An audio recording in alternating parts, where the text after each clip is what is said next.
আসসালামু আলাইকুম। সবাই কেমন আছেন? আশা করি সবাই অনেক অনেক ভালো আছেন। আজকে আমি পাকা তাল দিয়ে ভীষণ মজাদার দুইটা সহজ পদ্ধতিতে পিঠা কিভাবে তৈরি করে আপনারা খেতে পারবেন সেই ভিডিওটাই শেয়ার করব। নরম তুলতুলে মুখে দিলে মিলিয়ে যাবে, এতটা টেস্টি হয় এই পিঠাগুলো। একই রকম তালের পিঠা না খেয়ে একটু ভিন্নভাবে এইভাবে পিঠাগুলো তৈরি করে দেখতে পারেন। ইনশাল্লাহ আপনাদের কাছেও খুবই ভালো লাগবে।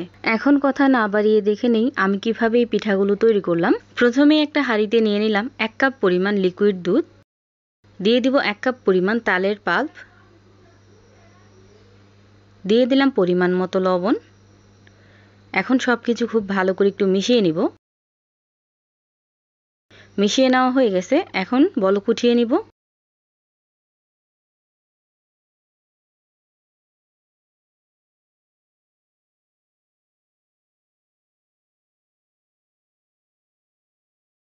খুব ভালোভাবে বলকটা চলে আসছে।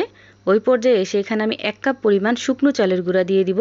আর চালের গুঁড়াটা দিয়ে ঠিক এইভাবে একটা ডো তৈরি করে নেব।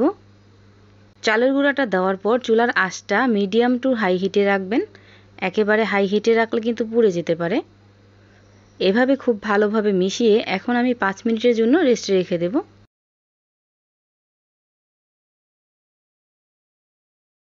5 মিনিট রেস্টে রাখার পর ঢাকনাটা উঠিয়ে আবার একটু খুব ভালোভাবে মিশিয়ে নিব। আর আরও 5 মিনিটের জন্য ঢাকনা লাগিয়ে লো হিটে রেখে দেব। আর এই তো দেখতেই পাচ্ছেন ডোটা একদম পারফেক্টলি রেডি হয়ে গেছে। এখন এই ডোটাকে আমি একটা বোলে ঢেলে নেব। এই মিশ্রণটা যখন খুব ভালোভাবে ঠান্ডা হয়ে গেছে তারপর হাত দিয়ে খুব ভালো করে মথে নিছি। আর এখন এখান থেকে ছোট্ট একটা লেচি নিয়ে নিলাম। এখন হাত দিয়ে ঠিক এইভাবে আমি এই পিঠাগুলো বানিয়ে নিব।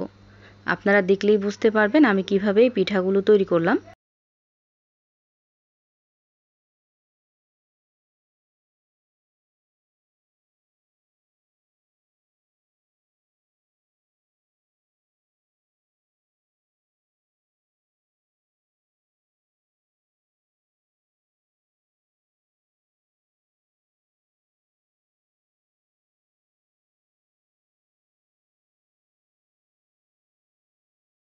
এভাবে আমি সবগুলো পিঠা বানিয়ে নিছি।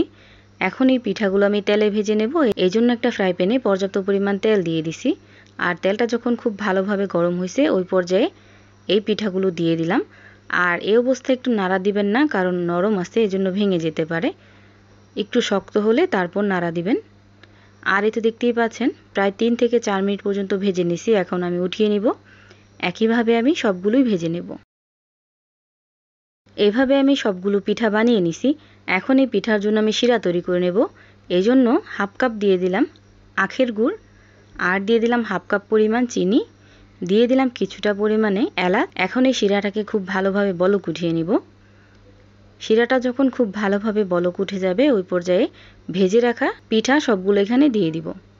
পিঠাগুলো দিয়ে একেবারে বেশি সময় রাখার কোনো প্রয়োজন নেই, কারণ পিঠাগুলো এমনিতেই অনেকটা সফট। 30 সেকেন্ডের ভিতর পিঠাগুলো দিয়ে উঠিয়ে নেবেন। আর এতে দেখতেই পাচ্ছেন পিঠাগুলো সব উঠিয়ে নিলাম। এভাবেও এই পিঠাগুলো খেতে পারবেন, একদম রসালো হয় আর অনেকটা উপর থেকে শক্ত আর ভিতরে অনেকটা বেশি সফট থাকে। এখন এই পিঠাগুলো আমি দুধে ভিজিয়ে দেখিয়ে দিব। এই জন্য আগে থেকে আমি দুধটাকে জাল করে রাখছিলাম, এখন আর একটু গরম করে নিলাম।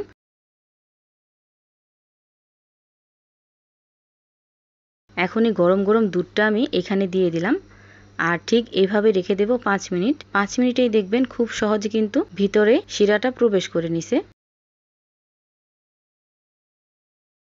আর এই তো দেখতেই পাচ্ছেন অনেকটা কিন্তু শিরা কমে গেছে। আপনারা চাইলে আরও 1 থেকে 2 ঘন্টা এইভাবে রেখে দিতে পারেন, তাহলে কিন্তু আরও শিরাটা ভিতরে প্রবেশ করবে। তৈরি হয়ে গেল তালের ভীষণ মজাদার রসালো এবং জুসি তালের পিঠা। ভিডিওটা আপনাদের কাছে কেমন লাগছে অবশ্যই কমেন্ট করে জানাবেন। সবাই ভালো থাকবেন, সুস্থ থাকবেন। আল্লাহ হাফেজ।